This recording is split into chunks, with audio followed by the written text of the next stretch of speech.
지금 이 저 노르웨이나 룩셈부르크 이런 데가 가계부채율이 우리보다 훨씬 높은데 그 이유가 뭐냐면 그런 나라들이 주택 가격의 110%까지 융자를 해줘요. 주택 융자를. 왜냐하면 주택은 들어가려고 그러면 인테리어도 해야 되고 중개 수수료도 내야 되고 세금 등록세도 내야 되니까 주택 가격보다 돈이 더 들잖아요. 그걸 다 융자를 해주는 거예요. 실질적으로 우리나라가 LTV가 전 세계에서 가장 낮은 국가 중에 하나입니다. 그러다 보니까 부동산 버블에 대한 이제 전체 국가 전체로 보면 위험도 상당히 적은데 이제 서울이 지금 얘기가 다른 얘기가 되는 거죠. 그래서 그 집을 빨리 젊은 사람들이 사게 서민들이 살 수 있게 해주는 게 그게 그래서 주택 거래 가격이 얼마다 전세값이 어쩌다 이게 목표가 돼서는 안 된다. 사람들이 집을 사는 거를 얼마나 쉽게 사게 해주냐. 하우징 어포더빌리티가 이게 그 목표가 돼야지 공급도 안 해주고 대출도 안 해주고 그래서 거래를 못하니까 집값이 가격이 안정돼 있다 지금 그런 거잖아요. 예. 지금 어떻게 해야 됩니까? 이제 요새 집값이 올라가니까 또 막 규제가 나온다 그러는데 강남 집값만 올라간 건가요? 아니면? 지금 실질적으로 제가 지금까지 경험해 본 바에 의하면은 아무리 주택시장 침체기에도 그러면은 주택시장 침체기가 거래가 안 된다라고 하면은 실질적으로 다주택자들은 다 망해야 되는데 예를 들어서 2011년부터 2014년, 15년까지 그 기간 동안 부동산 시장 침체기, 서울의 부동산 시장은 침체기였는데 그러면은 다주택자들은 다 망했어야 되는 게 맞지 않습니까? 근데 오히려 이건 무주택자들은 정말 모르고 있었던 사실인데 그 사이에 이 다주택자들은 더 웃고 있었던 사실입니다. 왜냐면은 주택 가격이 떨어지면은 이 다주택자들은 안 팔면 돼요. 그런데 현금 유동성이 어디서 나타나느냐? 전세가가 상승했거든요. 전세가율이 그러니까 2007년 정점으로 해서 서울에 한 2005년도에 한 30%대 하고 매매가 대비 전세가율이 30-40%대였는데 너무 워낙에 많이 올라가지고 그런데 이게 전세가율이 갑자기 어느 순간 70-80%대까지 올라온 겁니다. 그러면 다주택자들이 입장에서는 집을 안 팔고 가지고 있으면 전세가가 계속 상승해 주니까 현금 유동성은 매년 전세 계약할 때마다 현금이 늘어나는 거예요. 오히려 현금 유동성이 높아지면서 이 사람들은 그냥 또 사도 되지. 그렇죠. 집값이 떨어지고 있는데 이 사람들은 돈이 늘어나요. 다주택자들이 바로 생각한 게 무주택자하고 생각이 다른 게 바로 그 점입니다.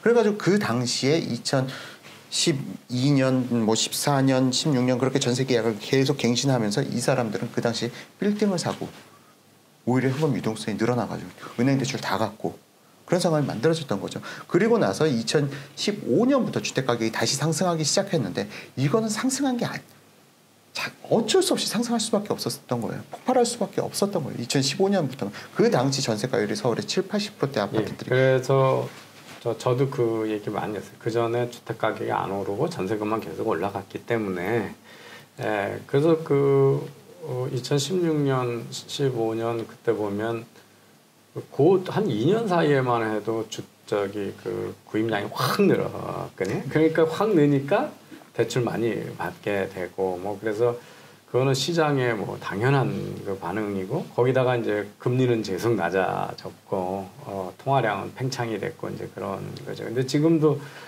통화량 팽창으로 자꾸 가고 있고 금리 또 미국 금리 낮췄으니까 이제 우리 금리 계속 요새 낮췄는데 다시 또 낮춰야 되거든요. 그러니까 지금 그 DTI 같은 규제만 없으면 사실은 주택 가격이 많이 올라갈 여지가 있는 거죠. 지금 다른 데 투자할 대상도 없고 금리는 낮아지고 그래서 사실은 자산 규모가 되시는 분들은 상관이 없습니다. 그게 상관이 항상 없고요. 그렇죠. 더군다나 지금 제가 이쪽 일을 갖다 좀 오래 하다 보니까 약간 좌편향적인 부동산 전문가들이 있어요. 좌편향적인 부동산 전문가들이 하는 가장 모순된 거짓말 중에 하나가 초이노믹스, 박근혜 정부 때 초이노믹스 일시적으로 세금 혜택을 갖다가 좀 그러니까 그 양도세 완화라든가 그런 부분을 갖다가 진행해줬던 부분, 미분양 주택 매입 시 양도세 면제 뭐 이런 부분 때문에 사실상 주택가격 폭등이 일어났다라고 주장하시는 분들이 많은데 그거는 완전히 거짓말 중에서도 가장 악질적인 거짓말입니다. 사실상 박근혜 정부 때 초이노믹스 최경환의 그 경제정책이 없었다면 주택가격은 훨씬 더 폭등했을 거예요. 그 이유가 원인이 바로 무엇이냐. 혹시 교수님 광명 역세권 개발이라고 아십니까? 예. 광명 역세권 개발이요. 제가 현업에 있을 때 그 당시에 토지를 갖다가 입찰을 하는데 건설사들이 아무도 그 토지를 갖다 입찰받지를 않았었어요. 그게 바로 2013년인가 2014년도에 토지 입찰을 갖다 1, 2차를 했었는데 건설사들이 다 못한다고 내팽개친 겁니다. 왜? 주변에 너무 미분양 주택들이 많으니까 야 우리가 이걸 미분양도 해소 못해가지고 돈이 없다. 우리 신용도까지 없어가지고 무슨 수로 아파트를 지으라는 거야? 우린 토지 분양 못 받아. 그래서 토지가 100% 유찰되고 그런 상황이 진행되고 있는 과정 속에서 주택이 향후에 그러니까 매년 30만 가구 평균 30만 가구씩 늘어나는데 우리나라 실제 가구 수가 그러면은 그걸 갖다 맞춰줘야 되는데 더 이상 맞춰줄 수가 없는 상황이 되다 보니까 야 이거 큰일 났다. 건설회사들이 아파트를 지어야 주택가격이 향후에 안정이 될 텐데 건설회사들이 그럴 여력도 없고 미분양 주택은 있는 게 사실이고 그런데 실질적으로 전세가율은 너무 올라가 있고 사람들이 너무 모른다. 지금 앞으로 주택가격은 상승할 수밖에 없는데 그래서 야 빚 내서라도 주택을 사 해가지고 사실상 그 이후로 건설회사들이 미분양 주택이 싹 해소되고 나서 새로 공급을 할 수가 있었던 힘을 가질 수 있었던 게 바로 초이노믹스였거든요. 그래서 그 투기꾼 얘기하고 뭐 하는 양반들이 모든 가격은 수요 공급이라고 하는 균형에서 결정이 되는 건데 자꾸 어느 한쪽 수요 쪽을 자극하는 게 있으면 무조건 가격이 다 올라간다 이런 얘기를 공급이라고 하는 공급 부족 문제를 얘기를 안 하고 그래서 그런 거짓말을 아주 반복을 해요. 그죠? 우리 맞습니다. 이게 주택은 다른 것보다 이 수요 공급이 어려운 게 이제 뭐 서울에 라면이 부족한데 부산에 라면이 남다 그러면 옮겨오면 되는데 그 집은 그 로컬리티가 부동산은 다 우리 맨날 얘기하는 게 부동산에서 제일 중요한 세 가지가 로케이션이잖아요. 그 얘기 뭐냐면 한쪽에 남아도 다른 쪽에 쓸 수 없다는 것 때문에 참 이 균형을 맞추기가 어려운 일이잖아요. 그래서 수요가 있는 데다가 맞춰야 되는데 요새 김현미 장관이 냈던 제3의 신도시인가 뭐 새로 신도시 계획 같은 것 때문에 상기 신도시. 예. 그때 보면 지금 그것 때문에 막 일산 이쪽에 계신 분들 지금 다 난리가 나셨더라고요. 지금 그렇죠. 기존 신도시 쪽에 막 집값이 몇 천만 원씩 막 뚝뚝 다 떨어지고. 근데 지금 청년들한테는 그래서 그 신도시가 언제 공급되는 건데 그리고 거기서 서울까지 출퇴근이 가능하다는 얘기야 뭐 이렇게 얘기가 되는 거잖아요. 지금 속도는 좀 빨리 진행되는 것 같아요. 올해 연말부터 일단 우선 당장 40조가 토지보상금으로 풀린다고 합니다. 근데 지금까지 역대 토지보상금이 풀리고 나서 부동산 가격이 안 오른 사례는 거의 그것도 없었다. 서울께 아주 집중 오르죠. 서울께. 제가 이 주장을 갖다 하니까 야 그러니까 평택에도 고덕지구라는 데가 있습니다. 삼성전자 반도체 공장이 있는 평택에 그 고덕지구 토지보상할 때 평택의 집값 하나도 안 올랐다라고 얘기를 하시는데 그건 너무 진짜 지역적인 것만 봤고 바로 옆에 동탄 2기 신도시가 있었어요. 토지보상 해줌으로 인해서 그 사이에 동탄 2기가 주택가격이 분양가가 폭등한 겁니다. 거기 논 가지고 있던 사람, 밭 가지고 있던 사람이 돈 받으면 거기다가 다 집을 사나요? 되게 자기가 봤을 때 자기가 집값이 많이 오르고 싶을 것 같은 데다가 다 사는 거죠. 그러니까 지금 토지보상 40조가 이게 또 서울로 몰려들 가능성이 더 높아서. 노무현 대통령 때 집값 폭등시켰던 이유 중에 하나가 그 지방 균형 발전이라 그래가지고 지방 도시마다 혁신 도시라는 거 하고 공단했거든요. 그래가지고 그때도 어마어마한 수십조인가 뭐 100조인가가 풀렸잖아요. 그래가지고 그게 다 서울의 부동산 투기 자금으로 왔고 그래서 그 토지공사가 완전 부실 기업으로 그렇죠. 그냥 완전 된 게 그래서 이명박 때 토지공사와 주공을 갖다 합병을 시켰죠. 지금도 그래도 뭐 부채가 몇백조 전체 공기업 부채의 대부분이 LH공사와 부채거든요. 네, 맞습니다. 그 어마어마한 부채 덩어리 회사가 돼버렸는데 지금 이제 40조를 풀면 똑같은 일이 벌어지는 거죠. 그러면 그게 대한민국 조그만해서 그 어디서 돈이 풀리면 그게 다 서울의 부동산 가격 폭등으로 오는 게 근데 이제 이게 경제를 잘해서 야 주식에다 많이 투자를 해야지 아니면 벤처 캐피탈에서 투자를 하면 부동산으로 가는 압력을 좀 줄일 수가 있는데 지금 경제를 잘못 해놓으니까 이쪽 다 폭삭했고 기업들도 있는 것도 현금화해가지고 해외로 가져가는데 뭐 국내에서 무슨 투자가 일어나요. 그러니까 기업들도 현금 보유가 높고 그러니까 이게 이제 일반 사람들은 현금이 늘어나면 갈 데가 여전히 부동산 기업만 찾게 돼 있어요. 교수님 말씀이 너무나도 와닿는 것이 실질적으로 사람들이 이거 사업해가지고 사업 가능성이 높아라고 생각하고 사업의 기회가 정말 넓어진다면 고용도 쉽고 언제든지 사업을 할 수 있는 기회가 된다면 사람들이 집 팔고 사업을 하는 겁니다. 그게 맞죠. 예. 그렇게 되는 시스템이 되는데 사업을 어디 돈 쓸 데가 없으니까 어디 투자할 데가 없으니까 그러니까 오히려 사람들이 더 주택을 끌어안고 투자를 못하는 거죠. 그 경험이 되게 중요한데 제가 아는 최고 경자 한 분이 이 반도체 관련 이런 전자 회사를 하시는 분인데 해외에서 이제 그런 걸 많이 수입해서 국내에다 팔고 그러던 분이에요. 근데 IMF 때 사업을 다 그러니까 도저히 사업을 한다라서 그래서 그 접는 돈으로 그 아까 광명 KTX 앞에 거기 땅을 산 거예요. 근데 거기 그게 KTX가 들어오는 바람에 그래서 자기가 평생 사업한 거에 몇십 배를 그 땅 산 거를 해가지고 그 돈으로 가지고 다시 회사 살려가지고 회사를 그냥 취미 삼아 하시면서 큰 부자가 되신 분이 있어요. 회사가 취미생활이 되시는군요.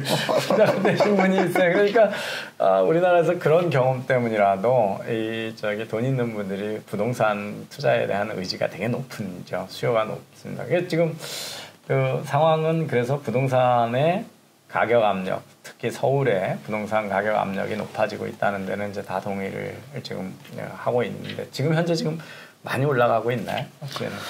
지금 잠깐 제가 준비한 차트인데요. 지금 차트를 갖다 보시게 되면은 위쪽 표부터 설명드리겠습니다. 위쪽 표에서 파란색 라인이 서울의 전체 아파트 평균 거래가를 갖다가 평균치를 도출한 자료입니다. 저 파란색 선에 따라서 지금 2006년 1월부터 2019년 7월 달까지 지금 평균 거래가를 갖다가 표기한 자료고요. 그럼 지금 서울이 이제 8억 5천이 넘은 거네요? 예, 지금 8억 5천이 넘은 것으로 나타나고요.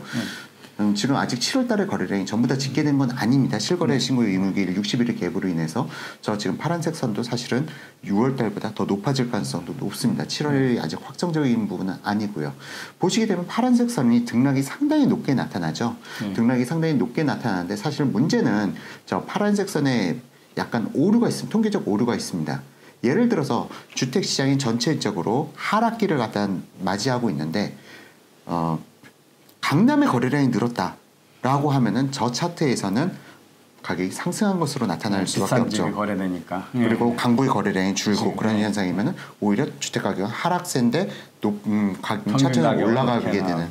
그래서 이 모순을 갖다 해결하기 위해서 각 25개구를 갖다가 각 구별로 평균을 내서 이걸 다시 25로 나눠서 도출한 라인이 저 붉은색 선 라인입니다. 그러면 서울의 지금 평균 가격은 저 붉은색 라인을 중심으로 해서 보시게 되면 되고요. 지역 편차를 보정한 평균 가격이네요. 예, 맞습니다. 그렇게 되면은 지금 현재 저 파란색 선 라인이 붉은색 선 라인 밑으로 내려갔을 때는 강북의 거래가 좀 더 활발하게 이루어졌다라고 볼 수가 있고요. 그 파란색 선이 붉은색 선 라인을 갖다가 뚫고 올라왔을 때는 강남의 거래가 훨씬 더 활성화돼 있었던 시점이다. 라고 보시게 되면 이 차트를 통해서 지금 서울에 지금 13년, 14년간의 거래량이 지금 한눈에 들어올 수가 있는 거죠. 그러니까 지금 2018년하고 거의 18년은 거의 다 강북에서 거래가 많이 있었고 지금 보시게 되면은 지금 사실상 이 파란색 선 라인이 항상 얘네들만 상위에 올라가 있지는 않습니다. 등락이 계속 반복이 되고 있어요. 이 말은 뭐냐? 강남만 오르는 것은 아니다. 강북도 오르고 있다라는 걸 갖다 보여주고 있고요. 지금 보시게 되면 2017년 하반기에 파란색 선이 강하게 뚫고 올라갔습니다.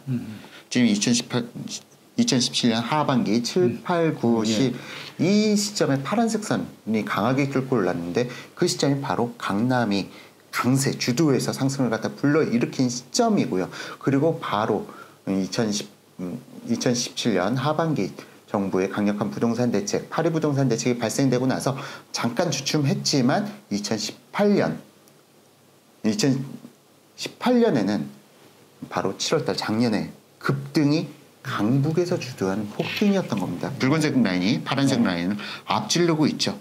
자, 그러면 지금 이제 서울의 평균 거래가가 작년까지만 해도 최고 거래가가 7억을 갖다가 간신히 넘는 수준이었는데 이번에 2019년 7, 6, 7 이 시점에 평균가가 8억 5천을 돌파를 했습니다.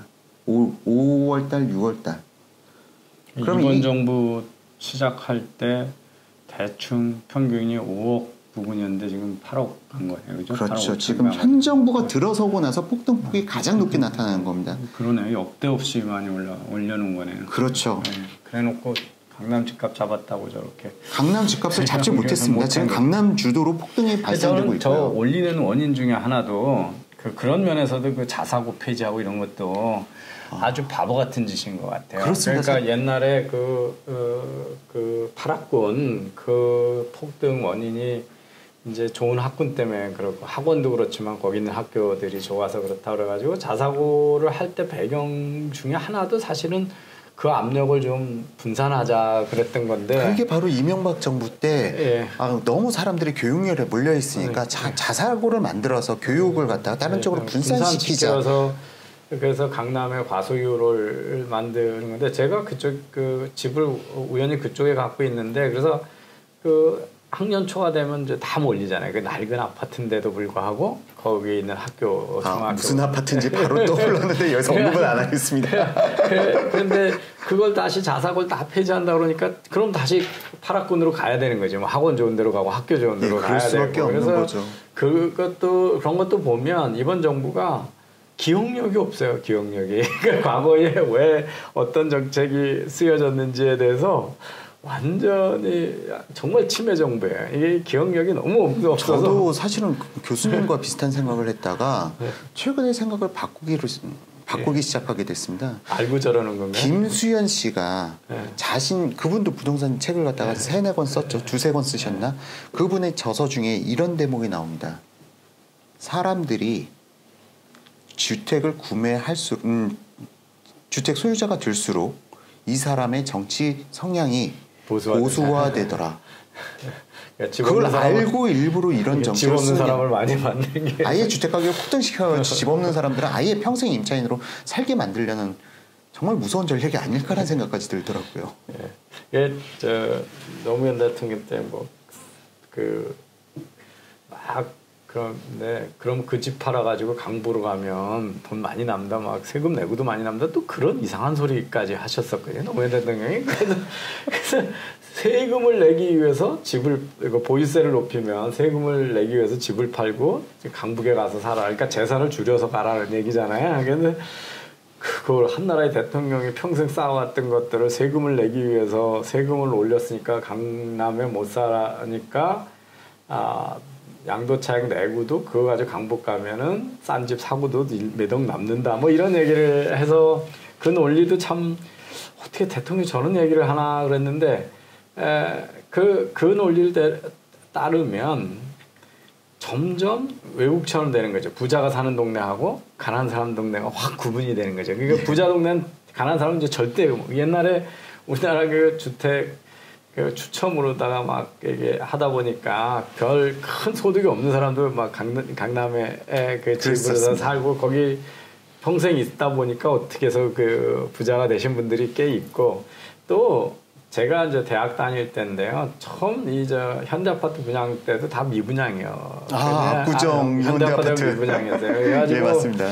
미분양인데 그 미분양된 아파트를 정주영 회장이 막 자기 아는 사람들에 싸게 줬다 그래가지고 그게 특혜 분양이라 그래가지고 그게 아주 거대한 사회적 문제가 됐던 적이 있거든요. 그리고 지금 저 목동 있잖아요. 그 목동이 다 미분양했었어요. 첫 번에 사람들이 안 가가지고 다 미부장이었거든요. 그러니까 그렇게 해서 그렇게 돈 많지 않은 사람들도 거기 섞여 지금 살고 있는 거거든요. 근데 이제 저렇게 강남 강북 가격을 띄워놓고 학군을 전해놓으면 이제 부자동 완전히 외국처럼 슬럼하고 부자 베버리 힐스하고 흑인 사는 동네하고 구분되시 이제 저렇게 되는 거죠. 사회가 완전히 분리가 되는. 그래서 지금도 뭐 상당히 우리 강남 3구 같은 경우는 다른 데하고 정치적 성향이나 물어봐서 이렇게 완전 분리되고 있는 중인데 그게 더 진행되죠. 그래서 지금 저렇게 올라가고 있으니까 어떻게 해야 되나요? 지금 문제가 뭐냐면 이제 사실은 제 다음 패턴으로 지금까지 흘러왔던 패턴을 갖다가 보았을 때는 이 다음 패턴은 강남보다는 이제 강북이 강하게 치고 올라올, 그러니까 다시 다음 패턴은 붉은색 선이 푸른색 선을 뚫고 올라올 타이밍이 곧 도래된다라고 보고 있습니다. 그래서 또 같이 움직인다. 예, 강북이 움직이게 되면 이제 서울이 전체가 다 움직여 버리게 된 꼴이 되는 거죠. 이제 곧 잘못하다가는 평균 가격 10억 가겠네요. 지금 뭐 아마 그게 가능할 수도 있을 것 같습니다. 지금 저거 보니까 정말 이번 정부 들어서 어마어마하게 올렸네요. 그죠? 그렇죠. 네, 이게 거의 2016년까지만 해도 5억 선이었으니까요. 예. 평균 거래가가 5억 선이었는데 지금 8억대까지 올라간 수준입니다. 박근혜 대통령 때는 거의 안 올랐네요. 그죠? 예. 박근혜 대통령 때 많이 올랐다고 하지만 실질적으로 별로 안 오른 겁니다. 안 올랐네요. 여기서 평평하게 있다가 그냥 저희 지금 2016년 후반부터 이제 15년, 16년 초부터 올라오기 시작하네요. 그러니까 마지막 해 올린 거고, 그는 이번 정부 들어서 어마어마하게 올린 거네요. 그죠? 맞습니다. 예, 5억 5천에서 지금 8억 5천 단기간에 이렇게 올립니다. 더구나 지금 아까 교수님께서 계속 언급해 주셨다시피 지금 수요만 자꾸 몰아붙이는데 사실상 공급이 이제 내년 하반기부터 줄어드는 상황이 또다시 맞이하게 되거든요. 그럼 공급 부족 플러스 거기다가 지금 2018년 말 19년 초에 공급량이 엄청 많았네요. 2019년. 저 때가 바로 헬리오시티가 입지하던 헬리오시티가 한 개 단지가 9,700세대였거든요. 아주 예외적인 거네요. 예, 아주 예외적인 케이스로 사실상 정부에서는 9.13 부동산 대책으로 인해서 주택시장 가격이 안정되었다라고 생각하는데 사실은 그게 아니었고요. 헬리오시티 입주가 다가오면서 사실상 잠실 일대로 해서 전세가마저 풍덩 하락하는 공동적으로 떨어지는 현상이 발생되어가지고 사실상 저 때는 정부의 9.13 부동산 대책이 없었어도 시장은 저절로 안정되는 시기를 맞이할 수밖에 없었던 겁니다. 이거에 대해서 반론을 펼칠 수가 없는 게 바로 비슷한 시기가 2008년 하반기에 상당히 많은 입주 물량이 발생됐었거든요. 그게 바로 잠실 지금 엘스 그러니까 주공 재건축했던 그 단지들이 입주할 때도 비슷한 현상이 발생됐습니다. 거래량 확 줄어들고 그 시점이 바로 지금 비교될 수 있는 게 2008년 12월, 2009년 1, 2 그때까지 입주한 입주 물량들이 상당했기 때문에 실질적으로 정부에서는 착각한 거죠. 야, 우리가 부동산 정책 잘 써가지고 하락한 거야. 아니죠. 아는 사람들은 입주 물량이었어. 그러니까 제가 늘 수요하고 공급이 맞아야 되는 건데 맨날 부동산 정책이 수요 억제책은 바로 쓸 수가 있는데 공급책은 그 공급 정책은 다 몇 년 후잖아요. 지금 그렇죠. 얘기해봐야 몇 년 후고 그러니까 지금 발표해봐야 자기 정권 하에서 입주도 안 돼요. 그러니까 차기 정부한테 이제 폭탄 돌리기를 또 하는 겁니다. 하는 거고, 그러니까 시장에서 잘 믿질 않는 거죠. 저게 뭐 다오긴 정부에서 제대로 되는 거냐도 그렇고. 그러니까 자꾸 저런 이렇게 수요 공급에 안 맞는 그 규제 억제책만 자꾸 수요책에다 내가 억지를 부리는 그런 정책이 누적이 되는 것 같습니다. 지금 교수님 말씀이 과거에 똑같이 있었습니다. 노무현 정권 때 이명박 정부에다 폭탄 던지기를 한 거였거든요. 주택가격. 근데 이명박 정부는 사실상 주택가격을 너무 현명하게 잘 잡은 대통령이었던 거예요. 바로 보금자리 주택 지구를 갖다가 하면서 보금자리 주택지구 공급이 늦게 되니까 아예 토지 보상도 안 된 곳을 갖다 선분양을 해버렸습니다. 그럼으로 인해서 주택 가격을 갖다가 안정시키는데 크게 일조를 했고 또 사실상 건설회사 사장님 출신이니까 너무 잘 아시죠. 그러시다 보니까 주택시장에 대해서는 정말 일가견이 있으셨던 분이고요. 강남의 보금자리 주택지구가 실질적으로 그린벨트 풀어가지고 개발된 강남 보금자리 주택지구가 84스퀘어미터가 분양가가 3억 중반 후반대였으니까 그 당시에 실질적으로 신림동이라든지 아니면 중계동에 있는 그런 아파트 84스퀘어미터 그러니까 30평대 아파트가 4억 5천 할 때 강남의 요지에 있는 땅을 갖다가 3억 후반대 4억 초반대 분양을 해버리니 서울의 부동산 경기가 안정될 수밖에 없었던 것이죠.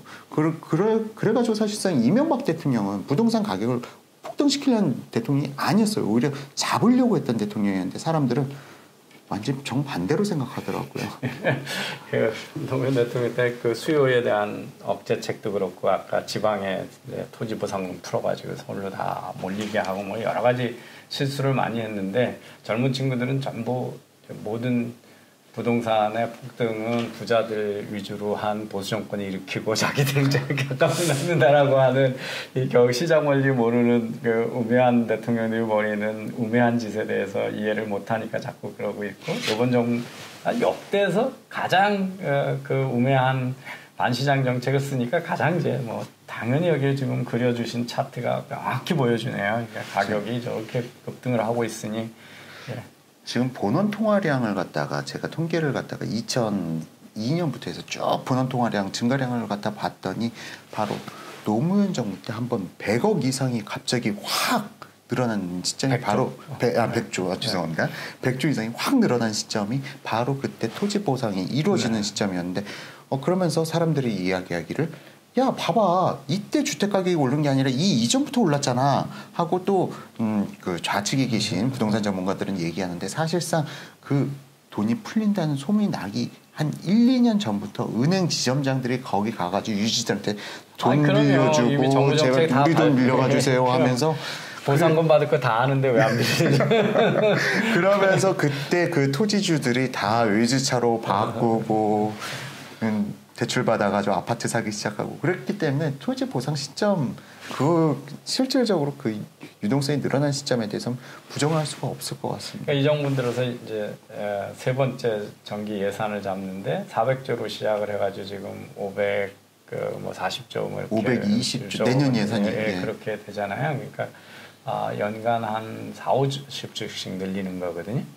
그런데 거기다 추경 늘어나는 것까지 하고 뭐 그러면 그냥 정부가 유발시키는 통화 증가만 해도 이제 매년 그 당시에 한꺼번에 100조 늘어난 것처럼 매년 몇십 조씩 지금 늘리고 있으니까 한 번 늘린 게 아니라 매년 지금 이번 정부는 집권 이래 예산 짤 때마다 슈퍼 예산이에요. 이제 이름을 바꿔야 돼. 그 무슨 TV 이름 앞에 저번에 HD라고 그랬다가 슈퍼 울트라 뭐 이렇게 해가지고 앞에 쭉 비자해. 그러다가 모자르면 이제 8K 뭐 4.5K처럼 그러니까 이게 한 번 슈퍼 예산인데 슈퍼 예산보다 더 큰 거는 뭐라고 그래야 되게 울트라 슈퍼고 뭐 이렇게 되잖아요. 그래서 그러다 보니까 지금 통화량은 올라가는데 아까 생산적인 기업 투자 쪽으로 돈이 안 몰리니까 이쪽에 프레셔가 어마어마하게 커지고 지금 상태면 말씀대로 공급 물량도 지금 없다. 저런 단가 없다 그러면 뭐 피할 여지가 없네요. 지금 교수님이 말씀해 주신 거에 대해서 제가 한 가지 좀 여쭤봐도 될지 모르겠는데요. 지금 강남에서는 지금 예산이 늘어나면 늘어날수록 결국은 이걸 갖다가 세수가 못 받쳐준다면은 채권을 발행해야 될 텐데 그러면 채권을 갖다가 발행하면은 그 이자 비용도 결국 늘어나고 결국 언젠가는 이 늘어난 예산을 갖다 감당하기 위해서는 결국 본원화폐, 화폐를 찍어서 막아내야 될 상황이 오는 거 아니냐. 그럼 본원화폐가 늘어나게 되면은 사실상 이게 또 M1, M2 시장까지도 화폐 증가량으로 해서 화폐 유동성이 너무 늘어나서 우리나라 화폐 가치를 신뢰할 수가 없게 된다. 그래서 강남 부자들이 지금 금을 사고 달러를 사재기 하고 그러고 있는 것이다라는 소문이 있는데 이에 대해서 교수님 생각은 1년 전에 1,050원이었는데 지금 1,200 수준 정도 됐잖아요. 그러니까 지금 아시아에서 아시아에서 우리나라가 화폐 가치 떨어진 게 제일 폭이 크거든요. 그러니까 그만큼 우리나라 경제나 우리나라 미래의 화폐 가치에 대한 불신이 커져 있어서 이미 시장에서 그게 반영되고 있는 상황입니다. 그래서 그리고 이번 정부는 입 열을 때마다 다 몇십 조짜리 몇백 조짜리 복지 프로그램을 새로 만들거든요. 그러니까 저거가 곧 이제 그 OECD에서 얘기하는 본원 화폐를 가지고 기축 화폐가 아닌 나라들의 그 부채 정부 부채 비율에서 우리나라가 상당히 건전한 나라였는데 그 건전한 나라는 게 박근혜 대통령 때 사실상 증세를 많이 했어요. 뭐 담배도 건강상에 올린다 그러는 거 사실상 증세였잖아요. 그리고 뭐 이거저거 세제 개편하면서 증세를 많이 해서 재정이 되게 건전했는데 그걸 가지고 다 지금 복지로 다 써버리고 이제 모자르게 돼서 내년 예산에는 드디어 이제 한 65조 이상의 국채를 발행하기 시작을 하거든요. 예, 그래서 지금 말씀하신 대로 정부가 너무 그러니까 개인이고 기업이고 나라고 자기가 버는 것보다 더 많이 쓰면 이제 빚이 늘어나면 화폐 가치 떨어지고 나중에 집안이 망하는 건데 그 길로 지금 열심히 달려가는 거죠. 그러면 결국엔 종국에는 강남 부자들이 생각하듯이 정부에서 마지막 최종의 대책은 화폐를 갖다 찍어내서 이 재정을 갖다 감당해내는 수밖에 없겠네요. 뭐 정부가 싼 이자로 돈을 못 빌려올 정도가 되면 이제 지금은 빌려오는 것도 해외에서 뭐 채권을 발행하는 것도 국내에서 다 소화되면 화폐가 늘지 않는데 해외에서 돈을 많이 빌려다가 풀면 결국 국내 통화량이 늘어나는 거잖아요, 그죠? 예, 그래서 그러기 전에 정신 차린 정부로 빨리 바꿔주셔야지. 그러면 서민들만 죽어나는 거거든요. 정말 이 이야기를 갖다가 많은 분들이 이해를 하실 수 있다면 지금 현 정부가 얼마나 무서운 정부인지를 알 수가 있을 텐데요. 지금 그러면 이제 어떻게 되냐면요. 서민들은 가난해지고 부자들은 해외로 튀어요. 그래서 가난한 사람만 남는 나라가 됩니다. 그러면 이제 그게 이제 베네수엘라죠. 베네수엘라가 차베스 들어오고 마두로 그 사이에 지금까지는 국민의 거의 한 18% 정도가 탈출을 했거든요, 국가를. 그러니까 5명 중에 1명이 외국으로 가난 때문에 망명을 했는데 첫 몇 해 사이에 한 200만이 1,800만인가 그것밖에 안 될 거예요. 근데 거기서 200만 가까이가 탈출했는데 부자들이 다 제일 먼저 탈출했거든요. 그래서 갑자기 미국의 마이애미하고 스페인의 마드리드가 그 사람들은 베네수엘라 사람들은 스페인어 하니까 스페인어 할 수 있는 도시로 간 거예요. 자기네 저기 많은데 그게 미국에는 마이애미고 이제 스페인의 마드리드로 가니까 그런 나라가 갑자기 호황이 오는 거예요. 그런 도시가 그러면 우리나라 사람들 지금도 그 투자 이민 같은 게 싼 나라는 한 20억이면 투자 이민 하잖아요. 그러니까 우리 서민들은 20억이 큰 돈이지만 이거 부자들한테는 강남에 있는 집 하나만 팔면 아파트 하나만 팔면 캐나다 같은데 투자 이민의 영주권을 그냥 주니까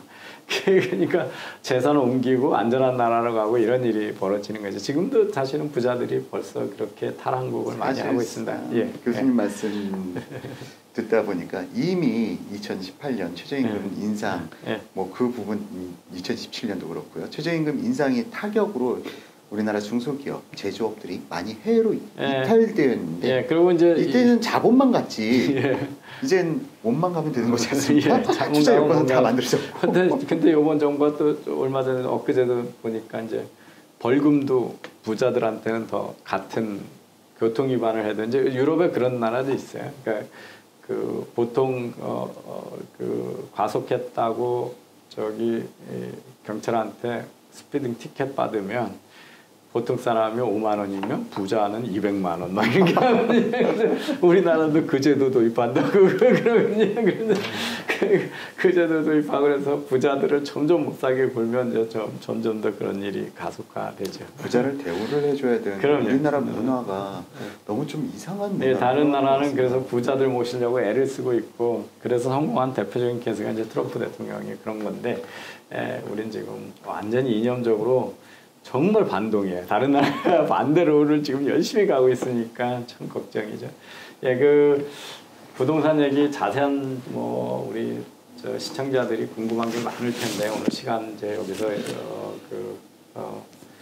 마무리하고 대표님 다음 기회에 더 이제 우리 부동산에 더 세밀한 정보를 가지고 저기 말씀 나눠보도록 하겠습니다. 아유, 너무 고맙습니다. 오늘 교수님 오늘 제가 오히려 공부를 많이 했습니다. 감사합니다. 예.